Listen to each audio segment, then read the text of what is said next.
Chilling tales for dark nights.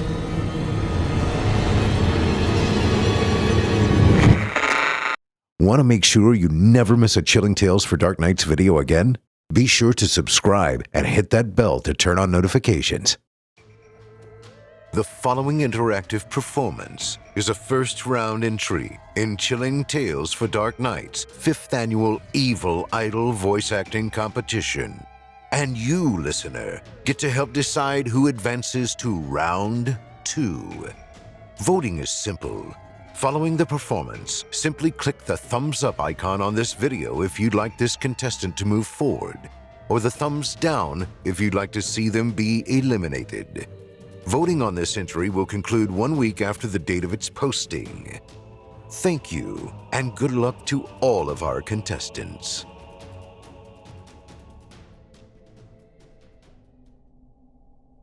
Hey, Red. Bum a smoke. She was standing by the vending machines, so still I almost walked right past her without noticing. Blame it on highway hypnosis. I've been driving for hours with nothing to focus on except miles of cornfields and the pavement ahead of me. Flat farmland the whole way and not a single interesting bit of roadside flair, unless you counted that broken down old van I passed just before the rest stop with the words "Death Before Disco" painted on the back. "Oh," I said, turning back from the women's bathroom where I'd been heading. "Yeah, sure. Camel okay?"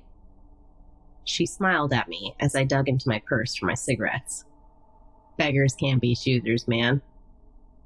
She looked like one of those girls going to Coachella, all faux 70s lace and fringe, a cheap Stevie Nicks knockoff. Don't get me wrong, she wore it well. The only accessory missing was a flower crown from American Eagle. But something about those festival chicks just gets under my skin. I handed her a cig, and she stuck it in her mouth at once, motioning impatiently at me with her other hand. Light. Little bossy for someone who just said beggars can't be choosers, but whatever. I fished out my lighter and held it out to her, but she just pursed her lips and leaned towards me, wanting me to light it for her like gentlemen do in old movies. The action struck me as very Joan Crawford-esque. Intended to be flirtatious, but coming off as sort of bitchy instead. I clicked the lighter to life and she inhaled, the cherry of her bummed cigarette glowing bright in the falling light of dusk. She held it in for a long moment like she hadn't had a smoke in a while, then exhaled grandly. "Ugh, thank you," she said, pushing a lock of dark hair away from her face with her free hand. "I needed that like you wouldn't believe." "No problem." She was looking at me kind of funny now, squinting a little like there was more to say, but in my opinion the cigarette was more than enough, so I gave her a wave and went back to the bathroom to do what I'd pulled into the rest stop for in the first place. When I came out again, she was still there, leaning against the vending machines, blowing out slow clouds of thick white smoke into the evening air. I felt weird just ignoring her, but I didn't really have time for a strained conversation with a stranger. I needed to get back on the road. "Have a good one," I told her lamely as I headed for my car. "Hey, Red, wait." She took another long drag on her cigarette and ashed it onto the cement. "I hate to ask, but I'm sort of stuck here. You think you might give me a ride?" Okay, 2 things. 1, I don't give rides to hitchhikers. It's a thing for me. As a young woman, I just don't feel very safe with a stranger in my car, no matter how nice their handwritten cardboard signs might be. 2, I hate being called Red. I hate it. Yeah, ha fucking ha. My hair is red. You are absolutely the first person who's ever given me that extremely clever nickname. Ugh, the only thing worse than red is fire crotch, and believe me, during high school I heard them both more than I care to recall. So, these things being taken into account, you'd think I would have done the smart thing and said no. Gotten back in my car and headed down the road, leaving who I was already thinking of as hashtag Coachella chick in my rearview mirror. But something strange happened. I opened my mouth to tell her I was sorry, and instead I found myself saying, "How far do you need to go?" Her eyes lit up. "Not far, man, not far." She took another quick drag. "I mean, as far as you want to take me, but if I could just get to a gas station or something, it'd help me out a lot." Shit. Why had I said that? I had no intention of offering this girl a ride, but the words had come out of me without any warning, almost like something else had compelled me to say them. I should have felt it then. The sick tug on my gut of something being very wrong, but I didn't. And that's why I'm telling you this story. She must have seen the look on my face because she stuck the cigarette between her lips, raised her arms, and did a little twirl for me. Her boho skirt followed the curve of her legs, the fringe of her vest fanning out prettily. "Don't got no weapons, see? Nowhere to put 'em." She was right. No pockets, no bag, and I doubted there was a knife stashed in the crop top between her meager cleavage. She turned back to me and grinned. "You can frisk me if you want." I blushed a little when I realized she probably saw me staring at her tits. Oops. Which was more awkward, being caught looking or trying to explain I was actually scanning her for deadly weapons. I shifted my purse uncomfortably from shoulder to shoulder. "Okay," I said, resigned to the fact that I'd backed myself into a corner. "I think there's a gas station in about 10 miles, a few exits down. I'll drop you off there if that's fine with you." Super fine, she agreed. And I gestured to my car. Needlessly, I might add. It was the only one in the lot. While we'd been talking, the sun had set and the overlight headlights came on, giving the mostly abandoned rest stop a spooky sort of feeling. All shadows and contrast, no sound but the occasional vehicle zooming by on the highway. Suddenly, I was ready to hit the road again, get far away from this place. How long had the hitchhiker been stuck here? I didn't envy her. "Let's go." I slipped behind the wheel of my compact little Malibu and stuck a key in the ignition. My new passenger gave the cheerful slap with the palm of her hand as she hopped in. "Bitchin', man. Thank you so much." "You bet." I shifted into gear and merged back onto the highway, feeling better as the rest stop grew smaller and smaller in the distance until it was gone altogether. The hitchhiker leaned back in her seat and put her feet up on the dashboard. I noticed for the first time that she wasn't wearing shoes.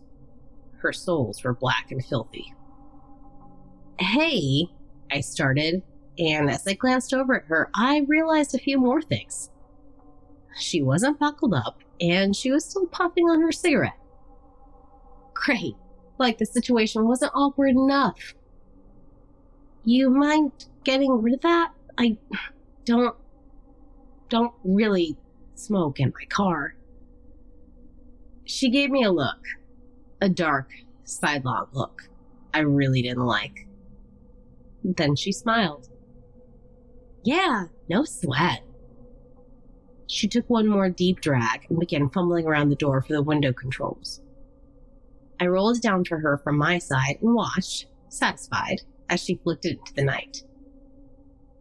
"Thanks, I appreciate it," I said, even though she had accidentally inhaled that last drag kind of in my face.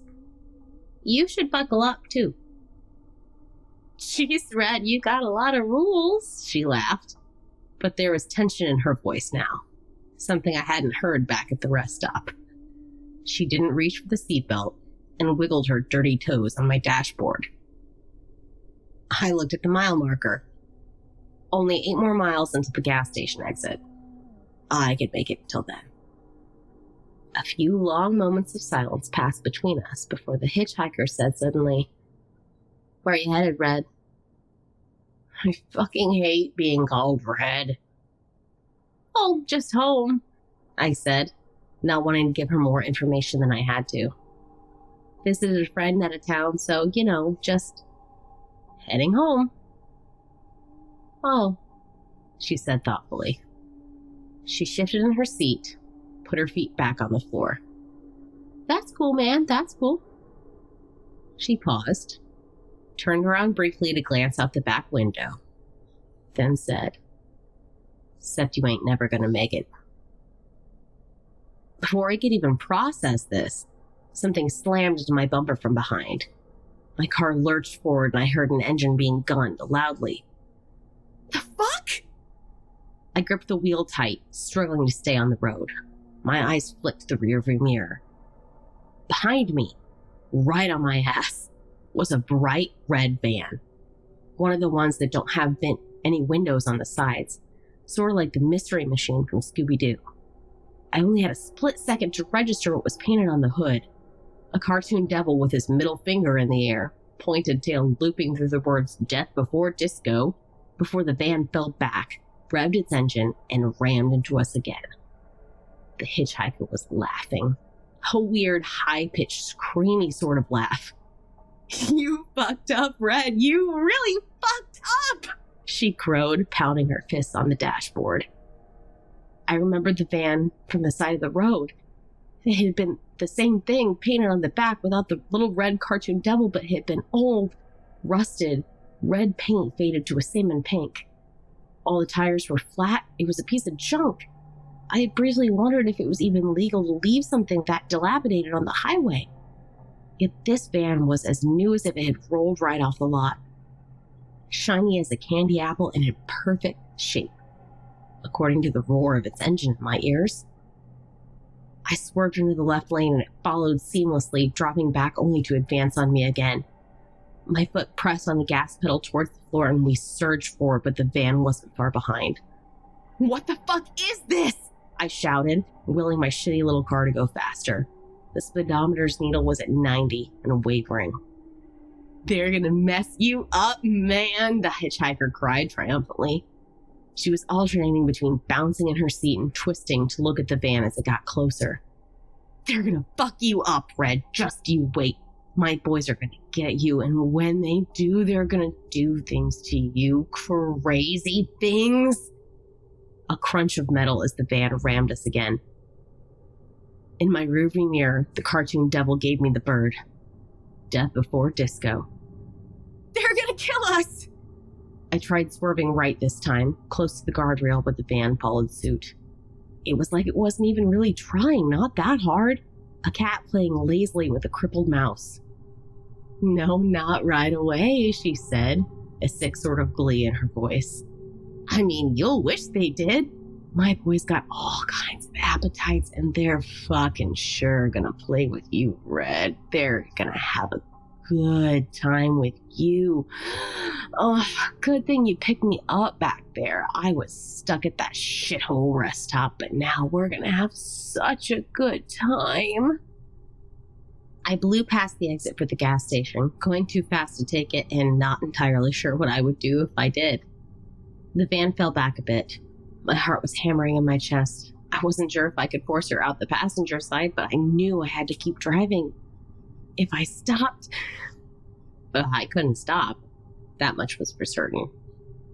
I stomped on the gas, putting pedal to the metal for the first time in my life. My car's engine whined in protest, but I put some distance between us, speedometer heaving towards 100, 110. She was laughing now, stomping her filthy bare feet like a kid at the circus. I glanced at her, prepared to tell her to shut the fuck up, when I saw that suddenly she didn't look like a privileged rich kid heading to Coachella. Not one bit. Her clothes were as dirty as her feet, her hair clumped in black, tanked with mats. There was something on her face. I was thrown forward as the van crashed into my bumper again. Knuckles white, I turned the wheel back towards the white lines, trying to stay on the road. "What's the matter, Red?" she whispered, creeping towards me, her lips right next to my ear. "Look like you've seen a ghost." A stench washed over me. Wet garbage and decaying flesh. A centuries-old grave freshly pried open. I gagged, but there was no time to be sick. I had to drive. I couldn't stop. I didn't want to meet her boys. I swerved left, scraping the side of my car against the concrete wall that divided the highway, the Malibu shuddering violently as we sped on. The hitchhiker began cackling again, and I chanced one more look at her face. Most of her left cheek had been blown away, exposing the crop top, her fringed vest, her boho skirt. Above her was peppered with what appeared to be bullet holes. My mouth opened, but no sound came out. I looked frantically from the gruesome creature in my passenger seat, the van, and my rearview mirror, which now looked more like the wreck I'd seen on the side of the road. Rust spread across the metal like an exotic mold. The cartoon devil and Death Before Disco were rendered almost unreadable by a spray of bullet holes, much like the ones on the hitchhiker's chest. I couldn't see who was behind the wheel of the van. The window was black, shiny, a dark mirror reflecting back the ass end of my battered car, but I was suddenly wildly sure that the boys looked a lot like my passenger, complete with mortal injuries and breath that smelled like utter freaking death. "We're gonna have fun with you, man," she said in a low, gurgling voice, playing nonchalantly with a strand of my hair as I drove for my life. "We're fucking sure gonna have fun playing with you. Tell me, does the carpet match the drapes red?" To my left, the concrete divider of the highway fell away.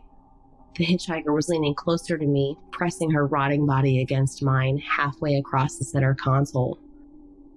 And then I remembered. I turned towards her, forcing myself to look at her destroyed, dripping face. "I fucking hate being called red," I hissed, and wrenched the wheel to the left, sending us hurtling into a ditch separating the highways. My poor old Malibu bounced and shook as we thundered towards my target, a small cluster of trees. I didn't have time to see if the van had followed me, but I did see the expression on the hitchhiker's ruined face. Shocked, furious, and a little scared. Just before she went flying through the windshield. I was all right for the most part. Physically speaking, anyway. Bruises, cuts, typical car crash injuries. The place where my seatbelt locked hurt like a bitch for a few weeks, but hey, my seatbelt is why I survived. The guy who called the ambulance said he saw the crash. He pulled over to change a flat, and I went speeding past him like a bat out of hell, right into the ditch. He didn't mention a red van, new or otherwise, because he didn't see one. I don't know for sure what happened that night. I don't know how or when that hitchhiker and her boys died, but I know they did, and I know they didn't go out peacefully. I'm sure I could do research and probably come up with some answers, but I don't because a part of me doesn't want to know. Here's what I do know. I'll never stop at that rest stop again. I'll never pick up another hitchhiker.